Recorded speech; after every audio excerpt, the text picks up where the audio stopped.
құс ұшса қанаты күйетұғын, адам жүрсе аяғы күйетұғын, бір жатқан жерде ұсындай үлкен комплекстің құрылуы мемлекетіміз үшін мақтанышқа айналады.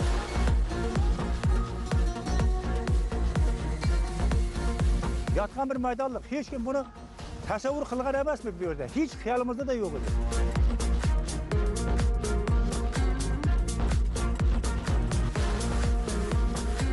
Hürmetli Prezidentimiz ham shu 2017 yılı başlanıp topshirma kelib bizga aytgan vaqtlarda biz quvondik. 1 milyard tonna temir alınıp ihtimali kutilmekte. O'shimda bu tartiblanmagan narsa.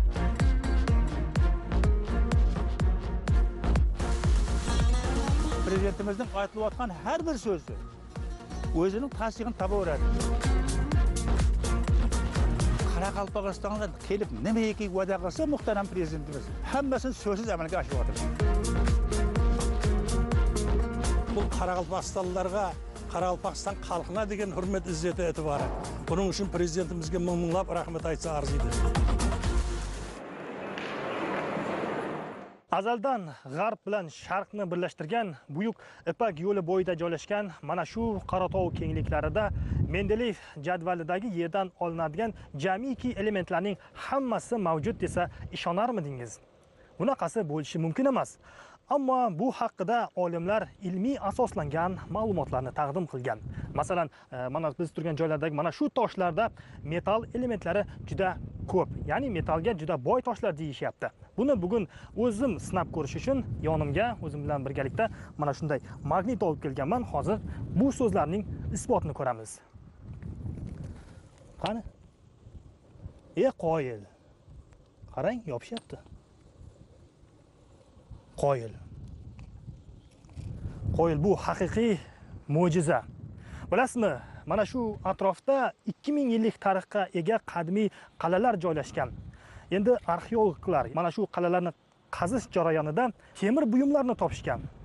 Demakki, bu Qoratog'dagi mana shu toshlardan temir olish bundan 2000 yil oldin boshlangan.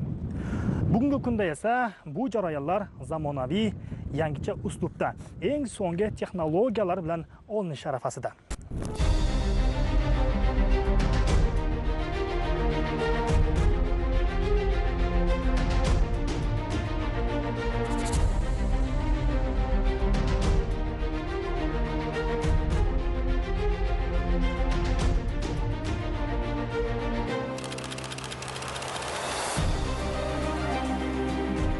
Bir necha yuz yillar davomida qarovsiz yotgan mana shu Qoratog' kengliklari aslida bitmas tuganmas boylikning manbai edi.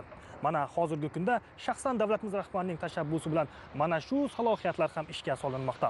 Mana ko'rib tursiz, bu yerda qurilish ketyapti va bundan 1 yil avval qarovsiz yotgan bir tashlandiq dala edi. Hozirda esa bu yerda Qoraqalpog'istondagi dastlabki yirik loyiha, metal uchun xomashyo ishlab chiqaradigan yangi zavod qurilmoqda. Uning ahamiyatli tarafi yiliga 1.800.000 tonna metal uchun xomashyo ishlab chiqariladi va loyiha to'liq ishga tushishi bilan Qoraqalpog'istonlik 5000 nafardan ortiq yangi ish o'rinlari yaratiladi. Mana islohotlarning samarasi qanday bo'ladi? Odamlar 10 yil avval bu yerda mana shunday gigant zavod quriladi desa hech kim ishonmasdi. Ammo bu bugungi kunning haqiqati. Termbuloq kon metallurgiya kombinati. Bu nafaqat Qoraqalpog'istondagi, balki mamlakatimizdagi birinchi metal xomashyosini ishlab chiqaradigan yirik zavod. Loyiha shaxsan davlatimiz rahbarining tashabbusi bilan boshlandi. Hurmatli prezidentimiz 2017-yılı 15-16 dekabr kunlari Qoraqalpog'istonga kelgan safarında bu su yerdagi Termbuloqdan alınan temir zavodu hakkında birinci gap bo'lib edi. Qarasak, tez araning ishinde bu iskasi batır. Bu ulkan kompleks temir ishlab chiqaradigan bizde zavodlar yo'q edi. Meni ulkan жаңалық bo'ldi. Hurmatli prezidentimizga qancha rahmatlar aytsa da bo'ladi. Meni qush uchsa qanoti kuyadigan, adam yursa oyog'i kuyadigan bir yatgan yerda shunday ulkan kompleksning quruluvi bu tek Qoraqalpog'iston uchun emas, mamlakatimiz uchun maqtanishga aylanacak. Sebebi bizim hamma temirge dem bo'ladigan shigizatlarimiz ko'bisi Rossiya, Qozog'iston o'xshagan yerlardan alınıp turib edi. Mana bitse o'zimizning dardimizga davo bo'ladi da endi bu qancha жұмыс орны жаратылады. 5 мыңнан адам жасайтын үлкен bir qalaша құрылып жатыр bu yerде. Сонша балалар бақшасы, мектеплері менен әр жылы 3 миллион 750 мыңнан қайта ісленгенден алынғанда бұл 266 жылға жетеді екен. 5 миллионнан алғанда 200 жылға жететін. Бұл аз захира емес. Loyiha qiymati 1,5 milliard AQSh dollariga teng. Majmuada 3 ta zavod qurilishi rejalashtirilgan. Hozirda birinchi bosqich qurilish ishlari olib borilyapti. U yakunlangach yiliga 1,8 million tonna metall xomashasi ishlab chiqariladi. Mana shunday zavoddan yana 2 tasi quriladi. Barchasi ishga tushgandan so'ng jami quvvat yiliga 3 million 600 ming tonnaga yetadi. Данное месторождение было разведано еще в первой половине 20 века. Bu joylar 20-asrning birinchi yarmida o'rganilgan. Bu yer titan, magniy rudalariga juda boy. Ularni keyinchalik qayta ishlashni rejalashtirganmiz. Hozirgi kunda bizning majmuamiz bir nechta zavoddan tashkil topgan. DRI nomli zavodning qurilish montaj ishlarini olib bormoqdamiz. Qurilish ishlari 90-95% ga yakunlandi. Hozir biz ishlab chiqarish liniyasining asosiy metall konstruksiyalarini montaj qilish ishlarini boshladik. Asosiy texnologik liniyamiz bir nechta qismlardan iborat: isitish va sovutish, reformer, bloger va shaxta pechi. Majmuamiz yiliga 1,8 million tonna metall xomoshasini ishlab chiqarishga mo'ljallangan. Bizning mahsulot qayta ishlash jarayonidan o'tgandan keyin uning tarkibidagi metall moddasi 90-95% ni tashkil etadi. Loyihani ishga tushirish uchun qo'shimcha loyihalar ham rejalashtirilgan. Bular majmuani gaz, elektr energiyasi, suv bilan ta'minlash va alohida avtomobil yo'lini qurish. У нас запланированы еще проекты по обеспечению данного проекта газом, электроснабжением, vodoснабжением, avtodorogу. Rivojlanishning yangi bosqichiga o'tgan Qoraqalpog'iston uchun mana shunday zavodlar hayotiy zaruriyat edi. Chunki so'nggi 3 yilning ichida davlatimiz rahbarining hudud uchun alohida imtiyozlar belgilangan 20 ga yaqin farmon va qarorlari qabul qilindi. Natijada tadbirkorlik sohasi jonlandi, yangicha biznes muhiti paydo bo'ldi. Hozirda har qadamda yangidan ishlab chiqarish quvvatlarining, investitsion loyihalarning hayotga tatbiq qilinayotganligini ko'rish mumkin. Bunday olib qaraganda ularning ko'pchiligiga metall zarur. Mana shu ehtiyoj ham mazkur zavod tomonidan qondiriladi. Temirning ahamiyatini biz hammaga bayon qilishdan hojati yo'q. Har bir qadamimizda, har bir ko'radiganimizda temirni ko'ramiz biz. Mana temir yo'llar deymiz, poyezdning yuradigan. Temir tasavvur qilishning o'zi yo'q. Mana ko'priklar tasavvur qilib, hammasi temir. Ayniqsa qishloq xo'jaligiga qarang. Yurib turgan traktorlar, mexanizmlar, qishloq xo'jaligi hamma texnikalarning hammasi temir. Demak, bizning iqtisodimizning rivojlanishi uchun hammasi odam maishiy sohada bo'lsin, ishlab chiqarishda bo'lsin, fan texnik hammasida temir nihoyatda zarur ekanligini muhtaram prezidentimiz juda yaxshi bildi va mana shu yerdagi bor bo'lgan Qoratog'dagi tog'dan temir olishni tezlashtirdi. Juda katta bir kombinat qurilishini e'lon qilgan edi. Mana hozir biz ko'rdik, prezidentimizning aytilayotgan har bir so'zi o'zining tasdig'ini tabaveradi. Mana ko'rib, nuroniylar bilan kelib qarab ko'rib o'tiribmiz. Hamma joyda qurilish ketib o'tiribdi.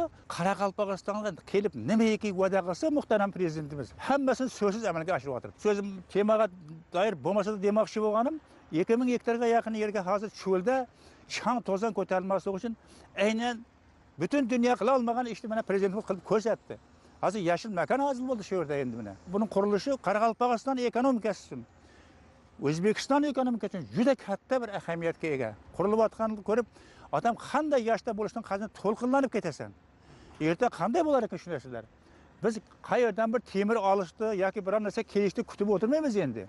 Zavodlarda xalagan jalsa o'zimizning temirni quyib, po'lat etib yoki choyan qilib boshqa metallga aylantirib ishlatishimiz mumkin. Mana o'zimizning boylig'imizni o'zimizga chuqur qayta ishlab beriladigan joy bu endi. Qarang, bu ham alohida bir prezidentimizning bizlarga ko'rsatib o'tirgan g'amxo'rligi deb qarashimiz kerak bo'ladi. Loyiha mahalliy metallurgiya korxonalari va metall reyderlarining ehtiyojini qondirish uchun yuqori sifatli xomashyo va mahsulotlar bilan ta'minlaydi. Bu import qilinadigan mahsulotlarga qaramlikni kamaytiradi. Mamlakat eksportni rivojlantirishga xizmat qiladi hamda mintaqaning iqtisodiy barqarorligini mustahkamlash va O'zbekistonda qora metallurgiyani rivojlantirishda muhim bosqich bo'ladi. Данный проект позволит республике произвести импортозамещение. Реализация данного проекта откроет новые возможности для Узбекистана. Mazkur loyihaning ishga tushishi import o'rnini bosishga yordam beradi va O'zbekistonga yangi imkoniyatlarni ochadi. Mamlakatdagi metallurgiya zavodlariga xomashyo yetkazib beradi. Birinchi bosqichni ishga tushirgandan so'ng zavod uchun alohida temir yo'l liniyasi ham quriladi. Keyinchalik bu texnologik zanjirning boshqa zavodlarini qurish rejalashtirilgan. Loyiha ishga tushishi O'zbekiston sanoatiga turtki beradi. Ushbu hududda yangi ish o'rinlari yaratiladi. O'zbekiston iqtisodiyotni rivojlantiradi va chetdan keladigan mahsulotlarga qaramlikni kamaytiradi. Qurilish jarayonlarida barchasi mahalliy mahsulotlardan foydalanilmoqda. Bu nafaqat mening faoliyatimdagi, balki Markaziy Osiyodagi eng katta loyihalardan hisoblanadi. Aminmanki, bu loyihaning istiqboli porloq. Hozir unday ko'rinmasligi mumkin, chunki biz eng boshidamiz. Loyihaning ishga tushishi bilan metallurgiya bilan bog'liq boshqa loyihalar ham rivojlanishni boshlaydi.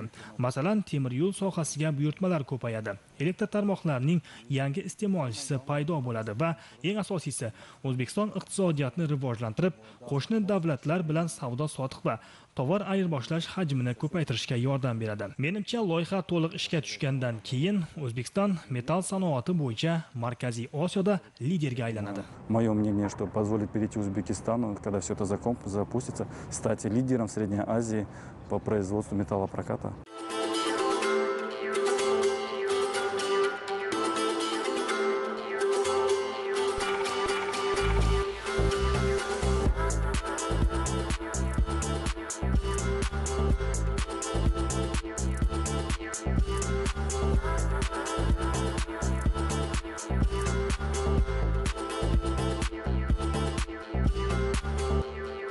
Chindan ham bu loyihaning amalga oshirilishi davlatimiz rahbarining uzoqni ko'zlagan strategik siyosatning natijasi.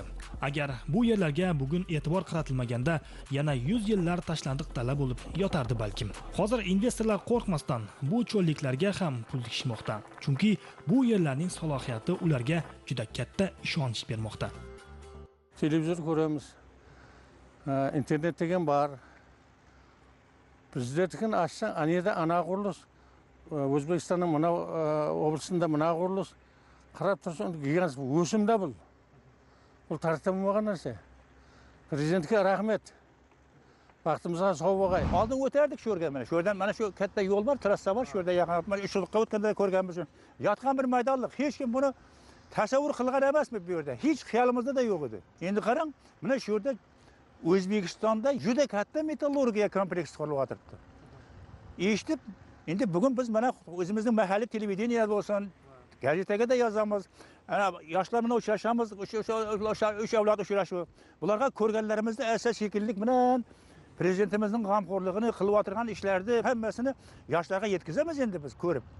Bu bizlar uchun bir juda bir bilim makoni deymiz, bir yaxshi bo'ldi bu narsani ko'rib. Hozirda qurilish jarayonida 150 ta texnika, 600 ga yaqin odamlar ishlashmoqda. Ularning aksariyati mahalliy aholi.